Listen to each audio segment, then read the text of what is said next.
Most musicians spend years and years training their fingers to do more and more intricate tasks. The next guest spent years and years sitting in his bedroom with a microphone, figuring out how to make stupid noises, which, when put together, would make the rest of us look pretty boring. He is an oral wizard, a labial legend, a lingual freak. Please put your hands together for my friend, the not very bearded Beardyman.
Ladies and gentlemen.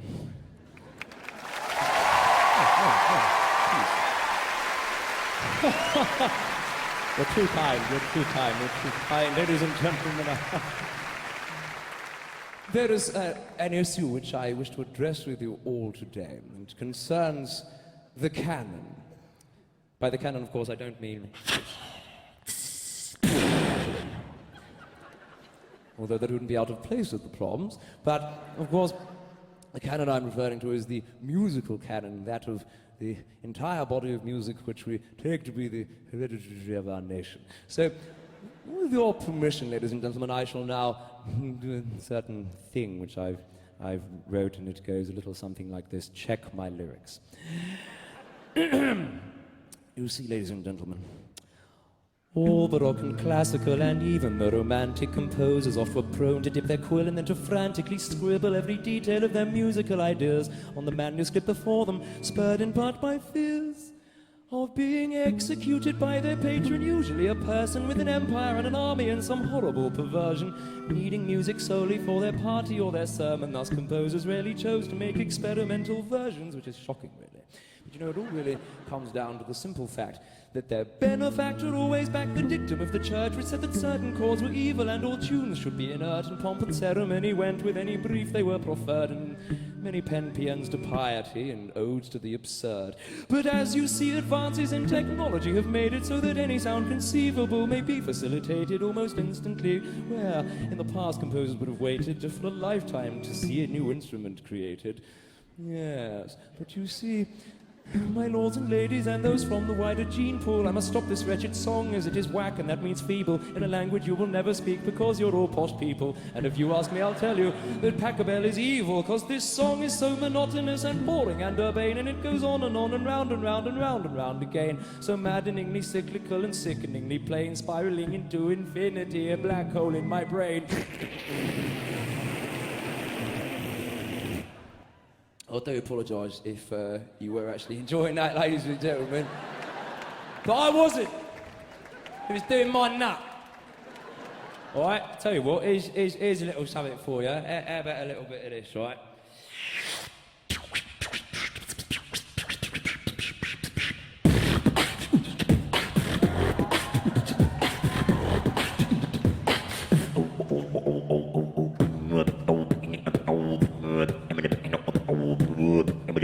Now it's a bit much, really, isn't it?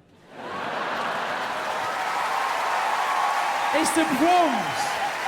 You can't do that in the Proms! No! Cool! Saints preserve us! Grill me cockles or whatever it is, I don't know. Right, here we go. I think this will be a bit more appropriate for the environment. Here goes. Oh, can somebody give me a concert A, please? La, mi, mi, mi, mi. La. Yes.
Here we go with a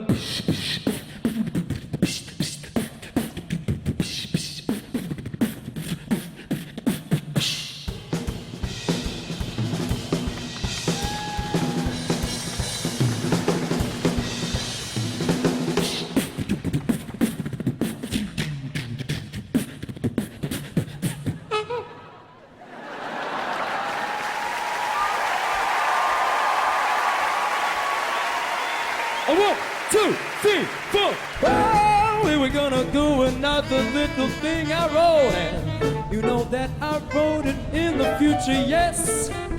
I know that you'll be impressed if you can hear the words that I want to get off my chest. It's really true.